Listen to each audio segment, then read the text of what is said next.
ఫిబ్రవరి 20, 1892 ఇప్పుడు మన దేశ ప్రజలకు ప్రధాన వినోద సాధనాలైన సినిమా, టెలివిజన్ల ఆవిష్కరణ జరగక ముందు కూడా ప్రపంచంలో మ్యాజిక్ లాంటర్న్లనే అద్భుత దీపాలు ఉండగా మన దేశంలోనూ వినోదానికి పలు అవకాశాలు ఉండేవి.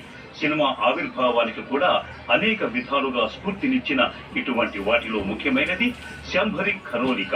ఇది కూడా ఒక రకమైన అద్భుత దీపమే. ఈ శాంభరిక్ ఖరోలిక తొలి ప్రదర్శన జరిగిన రోజు ఇదే.